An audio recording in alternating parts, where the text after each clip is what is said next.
The morning Petra found her suitcase on the front porch. It was raining. Not a dramatic storm. Just the quiet gray kind that soaks through everything slowly. The kind that doesn't announce itself. She stood there in her coat, keys still in her hand, looking at the luggage she had bought for their honeymoon 7 years ago. A small envelope sat on top, tucked under the handle so it wouldn't blow away. Someone had thought of that detail. Someone had been careful about it. She didn't open the envelope right away. She already knew. The lights were on inside the house. She could see movement through the kitchen window, a silhouette she didn't recognize, and then one she did. Her husband, Marcus, laughing at something. The laugh she used to think was only for her. Petra picked up the suitcase. She walked back to her car. She sat in the driver's seat for 11 minutes. She knew because she watched the clock on the dashboard, needing something concrete to hold on to, and then she drove away.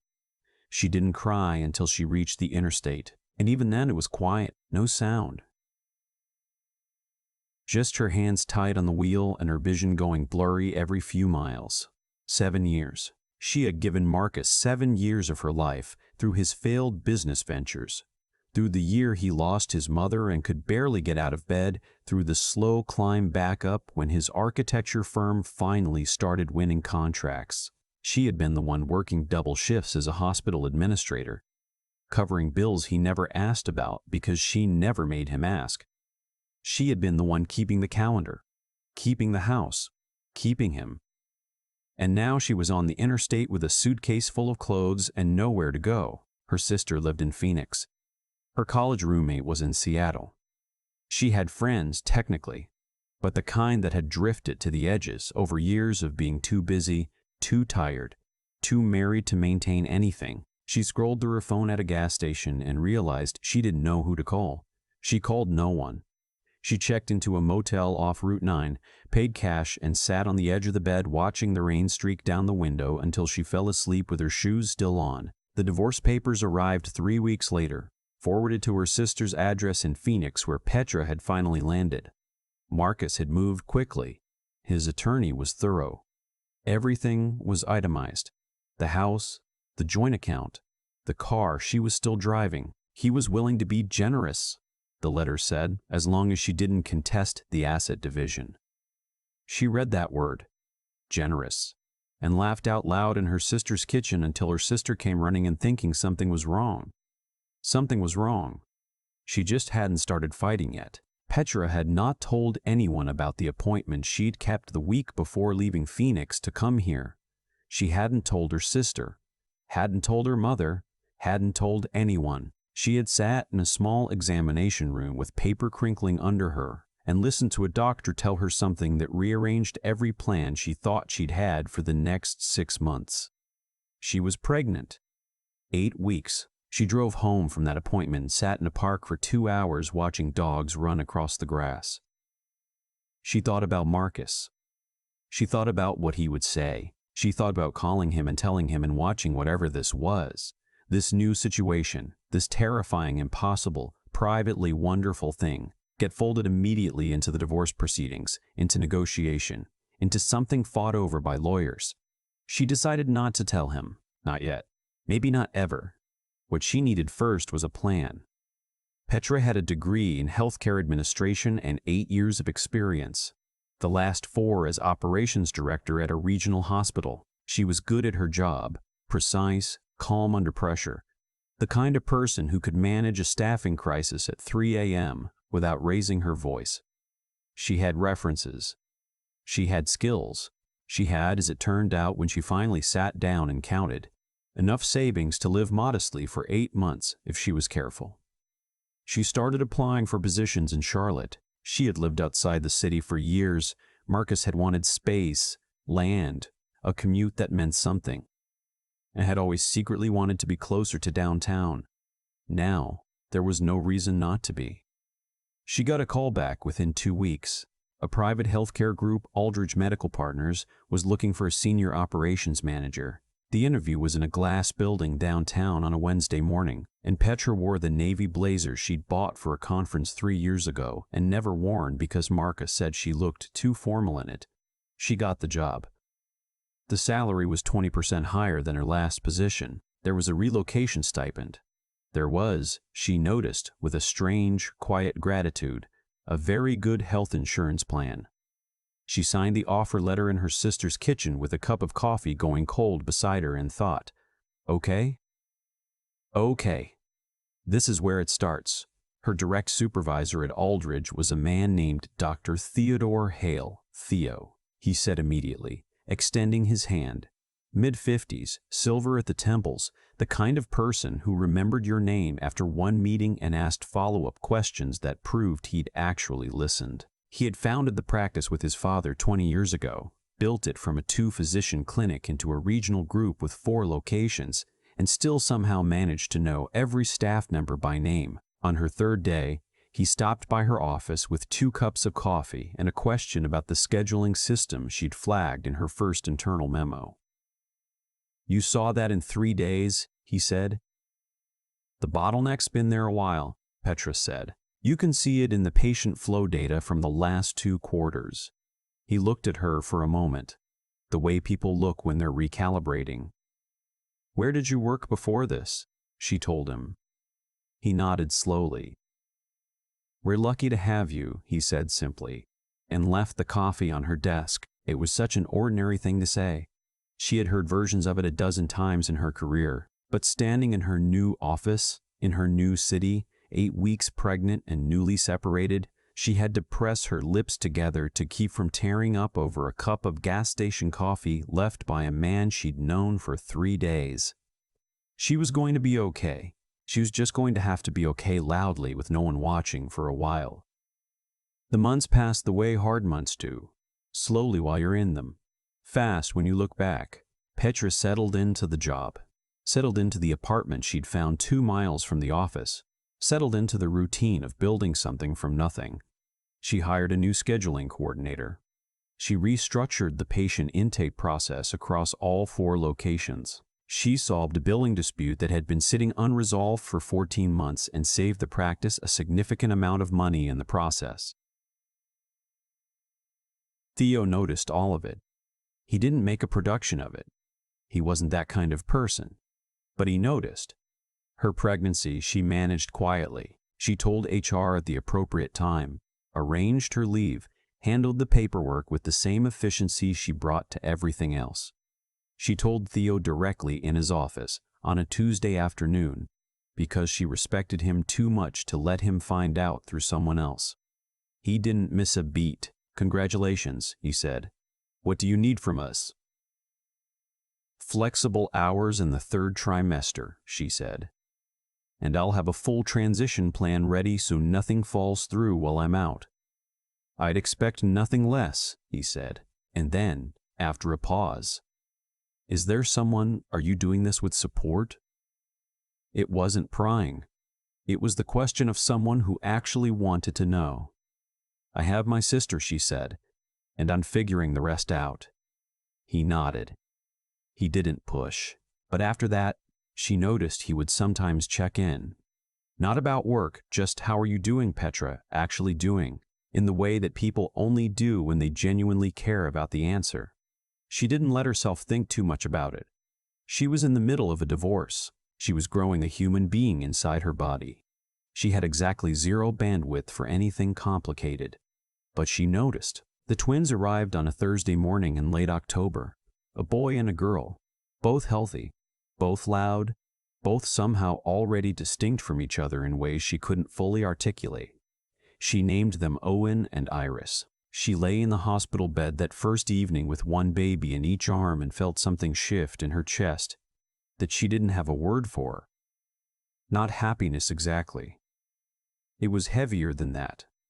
More serious. More like standing at the edge of something vast and understanding for the first time how large it was. Marcus had been informed through her attorney. He had not responded yet. She found she didn't need him to. Theo sent flowers, not from the practice, personal ones, with a handwritten card that said only, "You are going to be extraordinary at this," as if there were any doubt. She read it 3 times. The divorce was finalized 7 months later. Clean ultimately, though not without friction. Marcus's attorney had pushed on several points.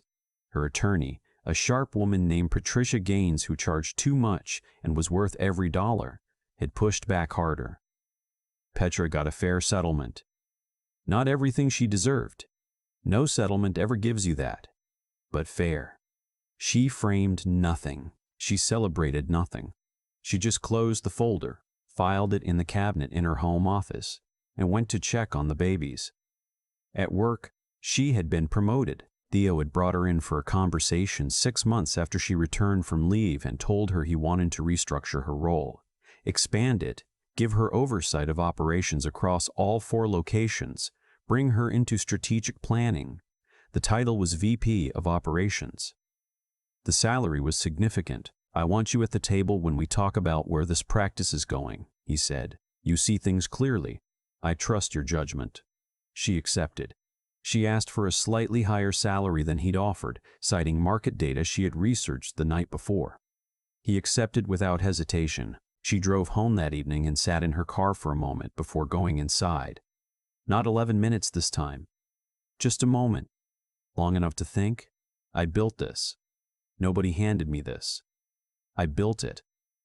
The invitation came on a Friday in March. It was addressed to her formally. Ms. Barres to her formally, Petra Voss, at her home address. The return address was a venue she didn't recognize, somewhere in Lake Norman. Inside was a heavy cream card with embossed lettering. "Marcus Reed and Courtney Blanchard request the pleasure of your company at their wedding celebration." She read it twice. Then she set it on the kitchen counter and went to give Owen his bath. She thought about it while she shampooed his hair and he splashed water on her shirt. She thought about it after she put both babies down and opened the glass of wine and sat in her quiet living room. She turned it over from every angle. The way she turned over problems at work, systematically, without drama, looking for the actual shape of the thing. Marcus hadn't reached out once since the divorce. Not to ask about the children he had legally acknowledged, but shown no interest in meeting. Not to apologize. Not for any reason. And now this. She knew what this was. She had seen Marcus operate for 7 years. He wanted her to see what he'd moved on to. He wanted her to feel it. The quick remarriage, the beautiful venue, the formal invitation with its embossed lettering that said, "I am doing fine without you. Possibly better." The old Petra. The one who had sat in a motel off Route 9 watching rain on a window, might have declined, might have protected herself. She thought about her VP title. She thought about Owen and Iris asleep down the hall. She thought about the life she had assembled, quietly and deliberately, out of nothing. She RSVP'd yes.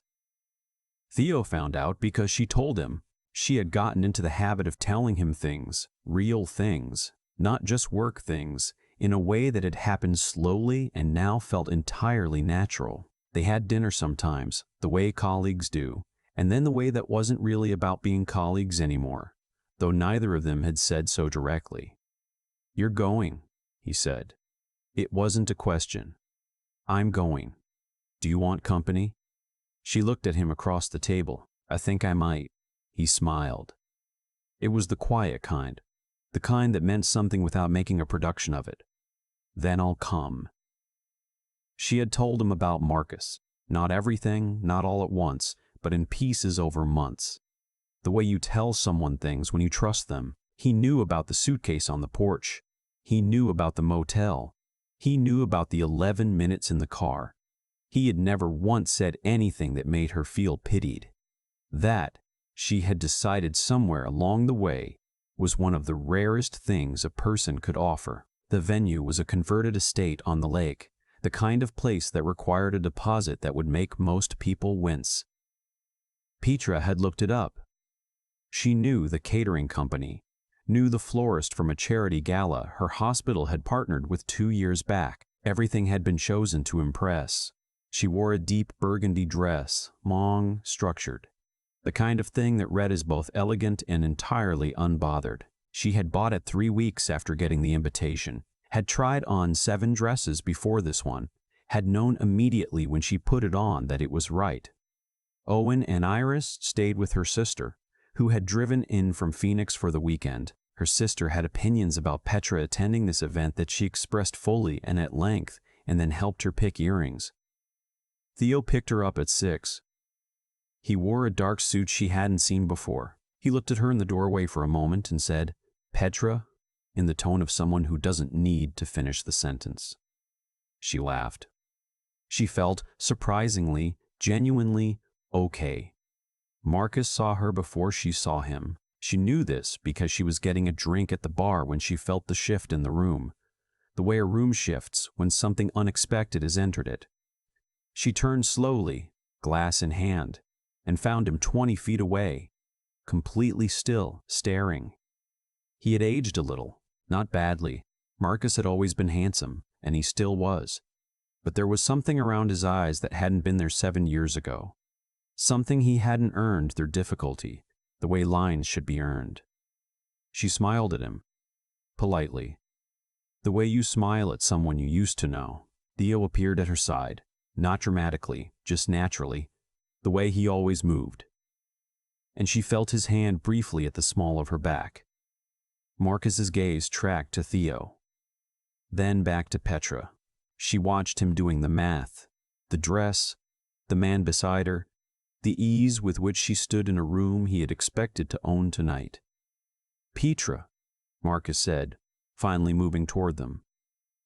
"You came." "Of course," she said.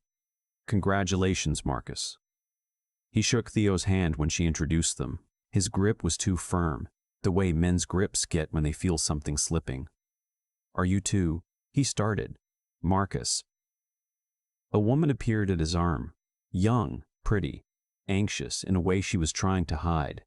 "Courtney." She looked at Petra with the particular expression of a woman who has heard enough about someone to be nervous about meeting them.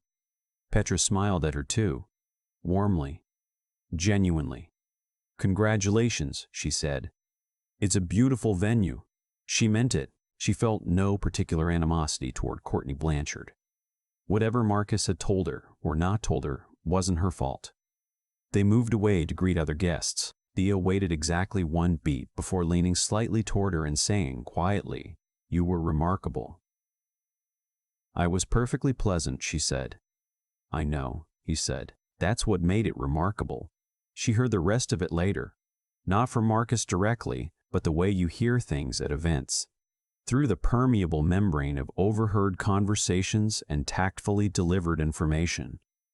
Courtney's family, it turned out, had money, significant money. The kind that came with opinions about how it was spent and who spent it. Her father had agreed to fund the wedding and had shown up to the rehearsal dinner and apparently had questions, pointed, specific, documented questions about Marcus's firm, which had taken on investors in the last 2 years and was, according to sources Courtney's father had hired to look into it, not performing the way those investors had been told it would. This had come to a head, from what Petra could piece together, sometime between the rehearsal dinner and the ceremony. There had been a conversation, then several conversations. Courtney had been seen crying in the bridal suite. The ceremony had proceeded because 140 guests were already seated and no one was going to make that call.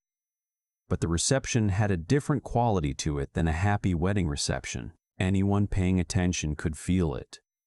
Petra paid attention. She always paid attention. She and Theo left at 9 before dessert was served. She didn't make a scene.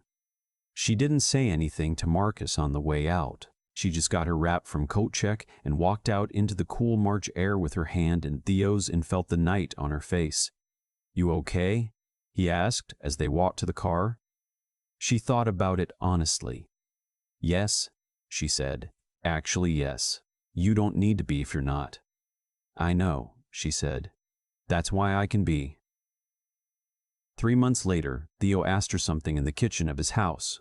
They had been spending weekends there, her and Owen and Iris, the babies asleep in the guest room while she and Theo sat at his kitchen island with wine and the particular ease of 2 people who have stopped performing for each other. He didn't make a production of it. He didn't plan an elaborate moment. He just said her name, and then said that he had been thinking and that he knew the timing was unconventional by most standards and that he understood if she needed more time, but that he wanted her to know what he was hoping for. She listened to all of it. She looked at him for a long moment. This man who had made her 2 cups of coffee on her 3rd day of work, who had sent her flowers with a handwritten card, who had come to a wedding with her simply because she'd asked, who had never once made her feel like something to be managed or tolerated or fixed. "The timing is unconventional," she agreed. "Yes," he said. "I've never cared much about conventional." "I know," he said. "It's one of the things. One of many, I hope." "Many," he confirmed. She reached across the island and took his hand. It was a small gesture. It meant everything it needed to mean.